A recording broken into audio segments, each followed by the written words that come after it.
I never thought I'd be the kind of woman to hold a story like this inside me, a secret simmering beneath my ribs, waiting for the right moment to spill out. My name's Grace, and for years, I've been the steady heartbeat of this home. A suburban sanctuary where the hum of lawnmowers and the clink of coffee cups marked the rhythm of our days. When I married Daniel, I stepped into a life that felt like slipping on a well-worn coat, warm, familiar, comforting. He's a good man, solid, with hands that fix things and a laugh that fills the room. Together, we built something I thought I could always lean on. Lucas came with the package. He was just a kid then, all scraped knees and wide eyes, trailing after me with questions about the stars or why the bread rose in the oven. I'd ruffle his dark hair and smile, feeling that quiet pride of being needed. His laughter bounced off the walls, brightening the corners of this house like sunlight through a window pane. Back then, my days were simple: packing lunches, folding laundry, stirring soup on the stove, while Daniel tuned the radio to some old country song. I was the stepmother, the keeper of routines, the one who made sure the porch light stayed on. But time has a way of shifting things, doesn't it? Lucas grew up, taller now, his voice deeper, his footsteps heavier on the hardwood floors. The boy who once begged for bedtime stories turned into a young man who'd linger at the table, watching me pour cream into my coffee with a gaze I couldn't quite read. I'd catch him sometimes, out of the corner of my eye, standing a little too still, like he was memorizing the way I moved. It wasn't something I dwelled on, not at first. I told myself it was just the natural drift of years, the way kids stretch into adults before you're ready to see it. Still, there was a night that changed everything, a moment that slipped into my life like a shadow crossing the moon. It was late, the kind of quiet where you can hear the clock ticking in the hall. Daniel was asleep, his soft snores drifting from our bed, as I slipped out to grab a glass of water. The house felt alive in its stillness, crickets humming beyond the windows, the faint creak of the floor beneath my bare feet. My bedroom door was ajar when I returned, a sliver of moonlight spilling across the carpet like a silver ribbon. I paused, my hand on the knob, something tugging at the edge of my senses. That's when I saw him, Lucas, standing there in the glow, his silhouette sharp against the curtains. He wasn't rummaging or sneaking, just standing, his hands cradling something delicate. My breath caught as I stepped closer, the air thickening around me. It was a pair of lavender silk panties, a gift Daniel had given me years ago, tucked away in my drawer like a whispered memory. Lucas held them like they were fragile, his fingers brushing the fabric with a reverence that made my pulse stutter. I should have said something, called his name, cleared my throat, but I didn't. I just stood there, hidden in the doorway, watching the way the moonlight painted his jawline, the way his chest rose and fell. And then our eyes met. Just for a heartbeat, a flicker of something raw and unspoken passed between us. He didn't drop the silk. I didn't move. The night held us there, suspended, until I turned away, my slippers silent on the floor, my mind a storm I couldn't yet name. The house was too quiet that night, the kind of silence that presses against your ears and makes every small sound feel like a shout. I'd slipped back into the shadows of the hallway after seeing Lucas in my room, my heart hammering so loud I swore he'd hear it. The glass of water I'd gone for sat forgotten on the counter, my fingers trembling as I gripped the edge of the sink. I told myself to breathe, to shake it off. Maybe I'd imagined it, the way he stood there, the way he held that scrap of lavender silk like it was something sacred. But I hadn't. I knew I hadn't. I crept back toward my bedroom, the moonlight still spilling through the crack in the door, a silver thread pulling me forward. My bare feet pressed into the cool floor, each step deliberate, like I was testing the edge of a cliff. I nudged the door wider, just enough to see him fully. Lucas hadn't moved. He stood by my dresser, the panties still in his hands, his broad shoulders framed by the window's glow. The curtains fluttered faintly, stirred by a breeze I couldn't feel, and the light caught the stubble along his jaw, turning it to a soft shadow. He was no kid anymore. His frame filled the space, his presence heavier than I remembered. I watched his fingers, long and careful, graze the silk again. It wasn't rushed or guilty, like he'd been caught stealing. No, it was slow, almost tender, like he was tracing the outline of a secret he didn't know how to voice. My throat tightened, a knot of shock and something else, something warm and unbidden, curling low in my chest. Those panties weren't just fabric. They were a piece of me. A quiet intimacy Daniel had tucked into my life years ago, now cradled by the boy I'd raised. I should have stormed in, demanded an explanation, but my feet stayed rooted, my breath shallow and sharp. His head tilted slightly, and I saw his eyes, dark, focused, locked on the silk like it held answers he'd been chasing. Then they flicked up, catching mine in the dimness. The air snapped tight between us, electric and heavy, like the moment before a storm breaks. I expected him to flinch, to drop the panties and stammer some excuse, but he didn't. He just held my gaze, his chest rising with a slow, steady breath, the silk still resting in his palms. My lips parted, but no sound came out. I couldn't find the words, didn't even know what they'd be. His eyes didn't waver, and for a heartbeat, I saw something there. Curiosity, yes, but laced with a flicker of something deeper, something that made my skin prickle. I don't know how long we stood like that. Seconds, maybe, or longer, locked in that silent exchange.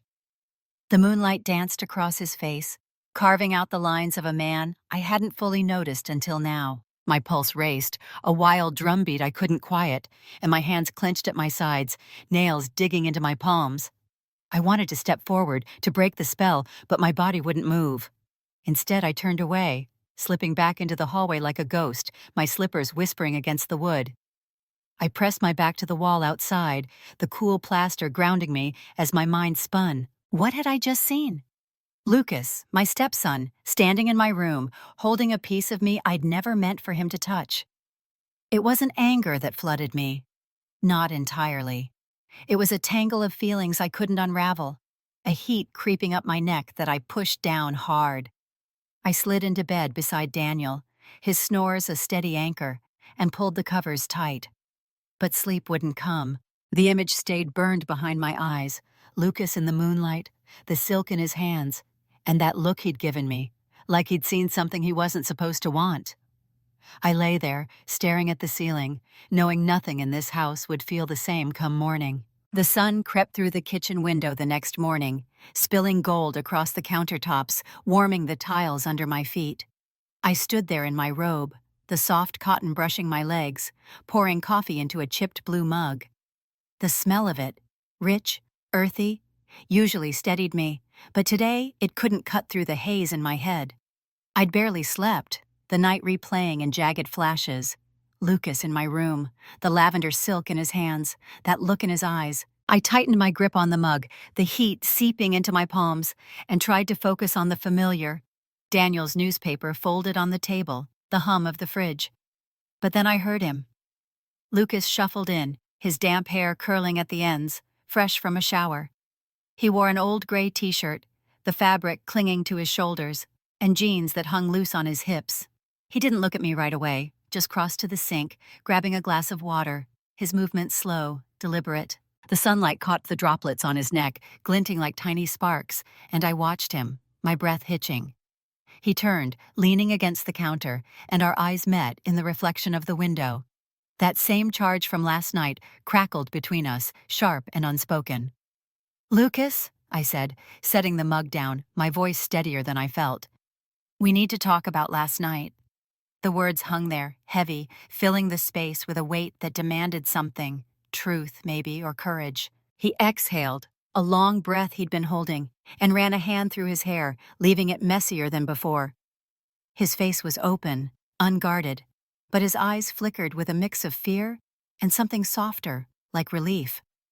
"I couldn't sleep," he said finally, his voice low, rough around the edges. He stared at the glass in his hand, rolling it between his fingers. "I kept thinking about, I don't know what I'm feeling, Grace. It's all messed up in here." He tapped his chest, quick and hard, then looked up at me, searching. I stepped closer, the floor cool against my bare feet, and motioned to the table. "Sit with me," I said, pulling out a chair. He hesitated, then followed, dropping into the seat across from me. The table stretched between us, a small island of safety, and I reached out, my hand hovering before settling over his. His skin was warm, his fingers tensing under mine, then relaxing as I squeezed gently. "You don't have to be scared," I told him, keeping my tone soft but firm. "I know you've got feelings stirring, and I'm here, really here, to listen. No judgment." He squeezed back, his grip tight for a moment, like he was letting go of something he'd carried alone. "I've never felt like this," he admitted, his voice breaking just a little. "It's new, and it's big. You've always been there like a mom, but now—" He stopped, his jaw tightening, and I saw the storm in his eyes, the push and pull of what he wanted to say. "I get it," I said, my thumb brushing over his knuckles. "It's confusing, isn't it? Life throws these curveballs, and they shake up everything we think we know. But facing them, that's how we figure out who we are." I held his gaze, steady, letting him see I wasn't running from this. He swallowed hard, his Adam's apple bobbing. "Is it wrong, though, to feel this way about you? I mean, you're Dad's wife. I've read stuff, heard things. It's not supposed to happen." His words came fast, laced with a quiet panic, and I felt my chest tighten, mirroring his. I paused, choosing my words like I was stepping across a thin wire. "It's not about what's supposed to happen, Lucas. It's about what's real for us. Sometimes what feels right isn't the easy path, or the obvious one." My voice softened, and I leaned in just a fraction, close enough to catch the faint scent of his soap. "If this feels true to you, that's what matters." His eyes welled up, just a sheen, and he blinked it away fast. We sat there, hands clasped, the coffee cooling between us. The silence wasn't empty. It was full, heavy with something new taking root. I didn't pull away, and neither did he. The morning light shifted, stretching across the floor, and I knew we'd crossed a line we couldn't uncross. The days after that kitchen talk felt different, like the air in the house had thickened, charged with something I couldn't shake. I'd catch Lucas watching me, his eyes tracing the line of my neck as I tied my hair up, or lingering on my hands as I sliced apples at the counter. It wasn't the innocent curiosity of the boy I'd known. It was heavier, deliberate, and it stirred something in me I hadn't expected. I started noticing him too, the way his shoulders filled out his shirts now, the quiet strength in his step. I told myself it was just awareness, nothing more, but my pulse quickened every time he walked into a room. I changed after that morning. The old sweaters and loose jeans I'd worn for years felt wrong, like a skin I'd outgrown. One day, I pulled a silk blouse from the back of my closet, pale ivory, smooth as water, and slipped it on. It clung to me, the fabric catching the light as I moved, and when I passed Lucas in the hall, I saw his head turn, his breath catch. I didn't say anything, just kept walking, but the corner of my mouth lifted, a secret I kept to myself. The next day, I chose a dress, soft cotton, sleeveless, the hem brushing my knees. I felt his eyes on me as I bent to water the plants, the sun warm on my bare arms. One afternoon, I stood at the dining table, arranging roses in a glass vase. The petals were velvet under my fingers, their scent sweet and heavy, filling the room. Lucas was sprawled on the couch, flipping through a magazine, but I knew he wasn't reading. I could feel his gaze, steady and warm, following me. I tilted my head, letting my hair spill over one shoulder, and reached for another stem, my movements slow, deliberate.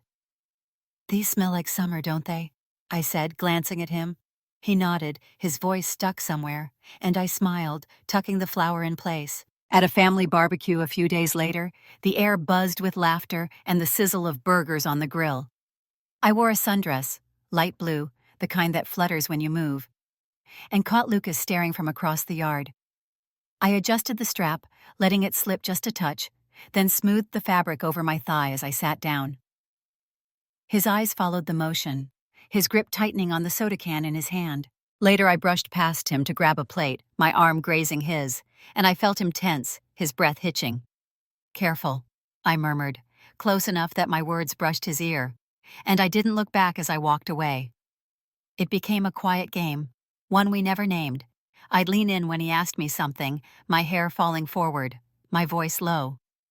"Pass the salt, Lucas," I'd say at dinner, my fingers brushing his as he handed it over. Once I laughed at a joke he told, something about a dog chasing its tail, and let my hand rest on his arm a beat too long, the warmth of his skin seeping into mine.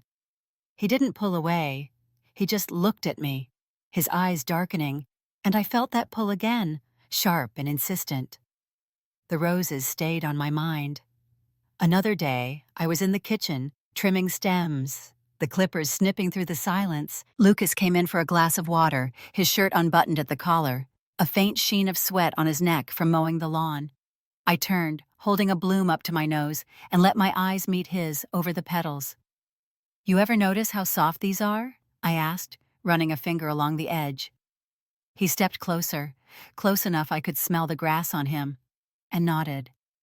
"Yeah," he said, voice rough. "I notice a lot lately." I set the rose down, my hand lingering on the counter, and he didn't move away. Every glance, every touch, built something between us, slow, steady, like a fire catching in dry wood. I'd catch myself adjusting my hair when he was near, letting it fall just so, or standing a little straighter, knowing he'd see. He'd linger too, offering to carry groceries, his hands brushing mine as he took the bags, or pausing in doorways, his frame filling the space. The house felt smaller somehow, the walls closing in with every look we traded, and I wondered how long we could keep dancing around it before the music stopped, or got louder. The sun dipped below the horizon that evening, painting the sky with streaks of orange and pink, a warm glow that seeped through the living room blinds. I'd been planning this all day, a quiet resolve settling into my bones. The tension with Lucas had grown too thick, too real, and I couldn't just let it simmer anymore. I dimmed the lights until the room hummed with a soft amber haze, the single lamp casting shadows that danced along the walls. I lit a stick of jasmine incense, its sweet, heady scent curling through the air, wrapping the space in something intimate, something deliberate. I stood in front of the mirror first, shedding the day's clothes for a sheer robe, charcoal gray, light as a whisper, the kind that hints without shouting. It skimmed my skin, tracing the curve of my hips, the dip of my collarbone, and I let it settle, loose and open at the front. My hair fell in waves, brushing my shoulders, and I ran my fingers through it, loosening the strands. I caught my reflection, eyes bright, cheeks flushed, and felt a thrill ripple through me, sharp and alive. This wasn't just a whim, it was a step I'd chosen. I moved to the couch, arranging myself with care.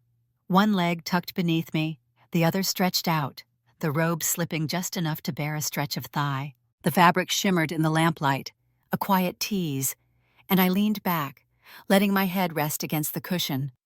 The room pulsed with the low thrum of music I'd put on. Something slow, a melody that wove through the silence like a heartbeat. My fingers brushed my neck, tracing the line of my throat, and I closed my eyes for a moment, breathing in the jasmine, steadying myself for what came next. His footsteps came soft down the hall, the faint scuff of his socks on the wood floor. I didn't look up right away, just listened as he rounded the doorway and stopped. I felt his pause, the air shifting with his presence, and when I opened my eyes, there he was. Lucas stood frozen, his frame filling the threshold, his dark hair mussed from running his hands through it. His eyes widened, sweeping over me, taking in the robe, the bare skin, the way the light played across my form. His lips parted, but no sound came out, and I let a slow, knowing smile curve mine. "Sit with me, Lucas," I said, my voice low, smooth as the silk I'd caught him holding that night. It wasn't a question. It was an invitation, laced with something deeper, something I knew he'd feel. I shifted slightly, the robe sliding a fraction more, and patted the cushion beside me. He hesitated, his chest rising with a quick breath, then stepped forward, slow, like he was crossing into uncharted ground. He sank onto the couch, close enough I could feel the heat off him, his knee brushing mine. I turned toward him, letting my hair fall forward, framing my face. You've been watching me, I murmured, my fingers drifting to the edge of the robe, tugging it just enough to reveal the curve of my shoulder. His eyes followed the motion, locked there, and I saw his throat bob as he swallowed hard. I've noticed, I added, leaning in a little, my breath warm against his cheek. And I've been watching you too. He didn't speak, just stared, his gaze flickering between my eyes and the skin I'd bared. I lifted a hand, letting it hover near his arm, then trailed my fingers down my own chest, stopping where the robe met fabric and flesh. The air between us crackled, thick with jasmine and unspoken want. I could see it in him, the way his hands flexed against his thighs, the tension in his jaw. He was teetering, and I was the one pushing him toward the edge. I held his stare a moment longer, then stood, slow and deliberate, the robe swaying as I moved. It parted slightly, a glimpse of shadow and curve, and I heard his breath catch, sharp and audible. I didn't turn back, just walked toward the hall, my hips swaying faintly, the scent of jasmine trailing me like a promise. "Good night, Lucas," I called softly over my shoulder, my voice a velvet thread in the quiet. I didn't wait for a reply, didn't need to. I slipped into my room, closing the door with a soft click, and leaned against it, my pulse racing, knowing I'd left him there with a fire I'd lit and no way to put it out.